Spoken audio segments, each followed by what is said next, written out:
آیا تو وہاں میری امی سفید کپڑوں میں سوئی ہوئی تھی اور میرے ابو ان کے سرہانے بیٹھے روئے جا رہے تھے۔ اس وقت ابو کی حالت رو رو کر خراب ہو چکی تھی اور اپنی ماں کو یوں دیکھ کر میں جان چکا تھا کہ ماں ہمیشہ کے لیے جا چکی ہے اور آج کے بعد میں ماں کو کبھی نہیں دیکھ پاؤں گا۔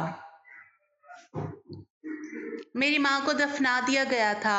کافی دن تک ابو ہوش و حواس میں نہیں تھے اور میرے ساتھ فرحت آنٹی سائے کی طرح رہی تھی۔ اس وقت میں گہرے صدمے میں چلا جاتا اگر وہ میرا خیال نہ رکھ۔ وہ سب کچھ بھول بھال کر بس میرے لیے ہمارے گھر میں رکی ہوئی تھی۔ میرے کھانے پینے سونے سب کی فکر انہیں ہوتی تھی اور ساتھ وہ کاروبار کے معاملات بھی دیکھ رہی تھی کیونکہ ابو اس پوزیشن میں نہیں تھے۔ آنٹی کا ایک پاؤں ہمارے گھر میں تھا تو ایک اپنے گھر میں اور دماغ آفس میں۔ ان دنوں وہ سارے معاملات اکیلے کر رہی تھی اور ان کے ماتھے پر ایک شکن نہ تھی، ایک شکن تک نہ دیکھی تھی میں نے، اور پھر ان کی کوششوں سے ابو بھی آخرکار صدمے سے نکل آئے تھے۔